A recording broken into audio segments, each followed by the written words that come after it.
नमस्ते दोस्तों, स्वागत है आपका एक और धमाकेदार वीडियो में, जहां आज हम बात करेंगे टेक की दुनिया की सबसे बड़ी अपडेट के बारे में। भारत में कार बाजार पिछले कुछ वर्षों में एक अनोखे दौर से गुजर रहा है। अगर आप सड़क पर चलते हुए किसी कार को देखते हैं और उलझन में पड़ जाते हैं कि वो मारुति सुजुकी है या टोयोटा, तो आप अकेले नहीं हैं। 2026 के इस दौर में इन दोनों कंपनियों के बीच का गठबंधन इतना गहरा हो चुका है कि एक ही कार दो अलग अलग शोरूम में अलग अलग नामों से बिक रही है। इसे ऑटोमोबाइल की भाषा में बैज इंजीनियरिंग कहा जाता है। आइए विस्तार से समझते हैं कि आखिर इसके पीछे का पूरा सच क्या है और ये गेम प्लान कैसे काम करता है। क्या है बैज इंजीनियरिंग का असली खेल? बैज इंजीनियरिंग का मतलब है जब दो कंपनियां मिलकर एक ही प्लेटफॉर्म, इंजन और बॉडी पर कार बनाती हैं, लेकिन अंत में उस पर अपना अपना लोगो लगा देती हैं। भारत में इसकी शुरुआत टोयोटा सुजुकी ग्लोबल पार्टनरशिप के तहत हुई थी। इसका सबसे बड़ा उदाहरण हमें मारुति बलेनो और टोयोटा ग्लांजा के रूप में देखने को मिला। इसके बाद ग्रैंड विटारा और हाइरिडर और अब इनोवा हाईक्रॉस व मारुति इन्विक्टो जैसी कारों ने इस सिलसिले को आगे बढ़ाया है। 2026 तक ये साझेदारी और भी मजबूत हो गई है, जिसमें इलेक्ट्रिक व्हीकल ईवी सेगमेंट भी शामिल हो चुका है। कंपनियां ऐसा क्यों करती हैं? The strategic reason. आपके मन में सवाल आ सकता है कि इतनी बड़ी दिग्गज कंपनियां अपनी पहचान दांव पर लगाकर एक दूसरे की कारें क्यों बेच रही हैं? इसके मुख्य रूप से 3 कारण हैं। 1. रिसर्च और डेवलपमेंट R&D की लागत में बचत। एक नई कार को स्क्रैच से डिजाइन करने और उसका इंजन तैयार करने में अरबों रुपए और सालों का समय लगता है। बैज इंजीनियरिंग के जरिए कंपनियां इस भारी भरकम खर्च को आपस में बांट लेती हैं। सुजुकी के पास छोटी और किफायती कारों का बेहतरीन प्लेटफॉर्म है, जबकि टोयोटा के पास दुनिया की सबसे बेहतरीन हाइब्रिड टेक्नोलॉजी है।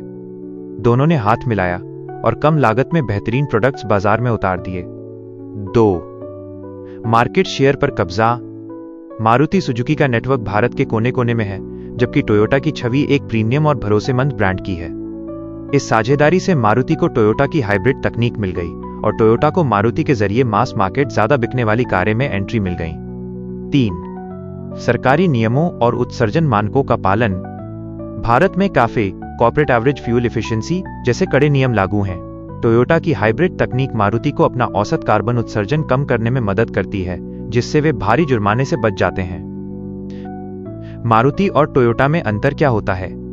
भले ही कारें एक जैसी दिखें, लेकिन इनमें कुछ सूक्ष्म बदलाव किए जाते हैं ताकि वे अपनी ब्रांड पहचान बनाए रख सकें। Exterior design. आमतौर पर फ्रंट ग्रिल, बम्पर डिजाइन और अलॉय व्हील्स में बदलाव किया जाता है।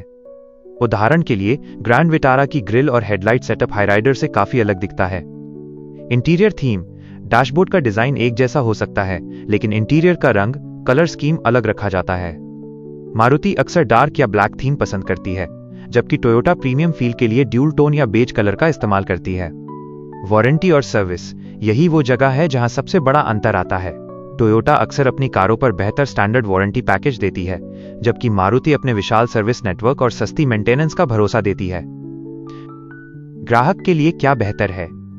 अगर आप 2026 में इन दोनों ब्रांड्स के बीच उलझे हुए हैं, तो आपको अपनी प्राथमिकताएं देखनी होंगी। 1. Resale value. भारत में मारुति की रीसेल वैल्यू जबरदस्त है, लेकिन टोयोटा की गाड़ियां भी अपनी लंबी उम्र के लिए जानी जाती हैं। 2. सर्विस का अनुभव। अगर आप छोटे शहर में रहते हैं तो मारुति का सर्विस सेंटर मिलना आसान होगा, लेकिन अगर आप लग्जरी और VIP ट्रीटमेंट चाहते हैं तो टोयोटा के शोरूम का अनुभव आपको बेहतर लग सकता है।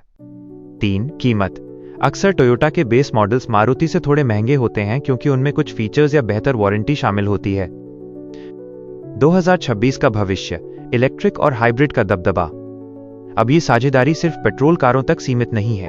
2026 में हम देख रहे हैं कि दोनों कंपनियां अपनी पहली साझा इलेक्ट्रिक SUV जैसे मारुति EVX और टोयोटा का इसका वर्जन पर काम कर रही हैं।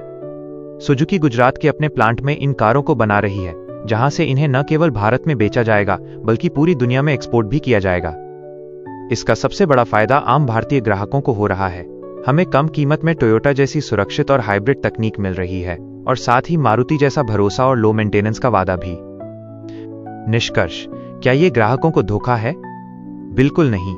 इसे धोखा कहने के बजाय स्मार्ट बिजनेस कहना बेहतर होगा।